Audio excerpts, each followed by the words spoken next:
Hello friends! Today we're going to be working with solving systems using the substitution method, and we are on day 4, which means we are specifically looking at the complex stuff. But we are up for the challenge, right guys? Alright, here is our first example. Please write this down for your notes. I am looking at my two equations in my system, and I am trying to decide which of the two equations is going to be easiest to solve for one of the variables. That top equation looks pretty simple because I can solve either for the x or the y.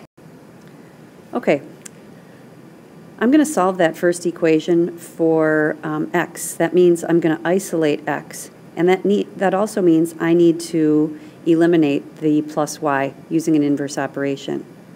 So using my knowledge of equations, I am going to subtract y on both sides. My y's will therefore cancel out on the left, and I now have x equals negative y plus 5. I'm going to write that as negative 1y plus 5. Okay, now I'm going to take that negative 1 plus 5 and substitute it in place of x in the other equation. So that's going to give me negative 1y plus 5 minus 2y equals negative 4. That minus 2y I'm going to change to add the opposite. I'm going to combine my like terms. Negative 1y plus negative 2y gives me negative 3y plus 5 equals negative 4. And now I'll subtract 5 on both sides. That's going to give me negative 3y equals negative 9. Now I will divide by negative 3 on both sides, and that's going to give me y equals positive 3. Now that I know y is 3, I'm going to substitute that value back into one of my original equations, or even easier, since I'm trying to find x, I can substitute 3 into this equation to find x. X is going to be equal to negative 1 times 3 plus 5. That's negative 3 plus 5, and x equals 2. Alright, our last step is to write our solution as an ordered pair. Remember, we need to be in alphabetical order. X comes first, and our answer is 2, 3.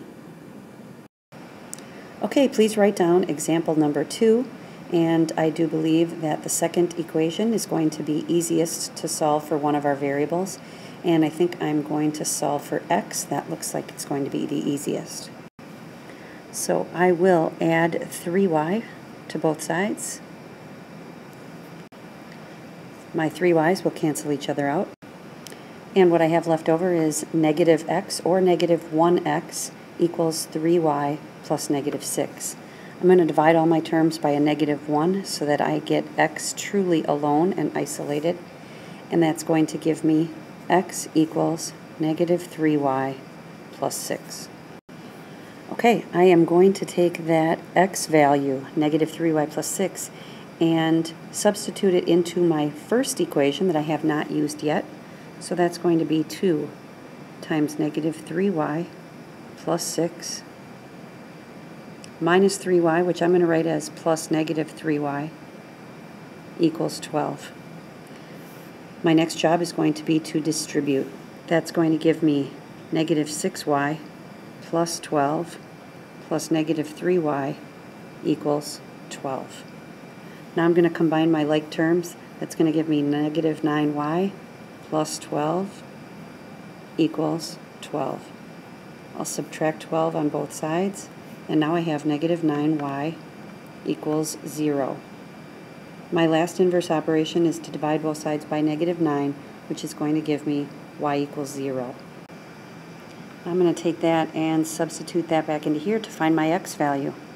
X equals negative 3 times 0 plus 6.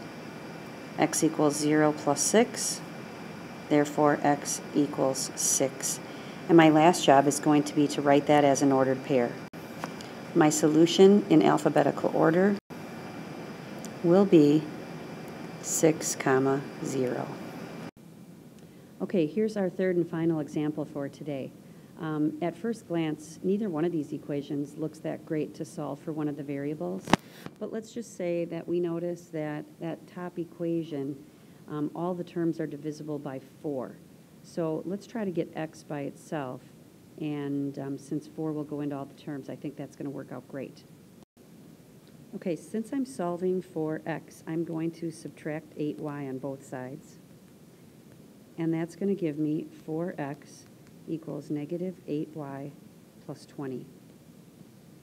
Next, I'll divide by 4 to isolate x. That means all my terms get divided by 4, and I'm going to end up with x equals negative 2y plus 5.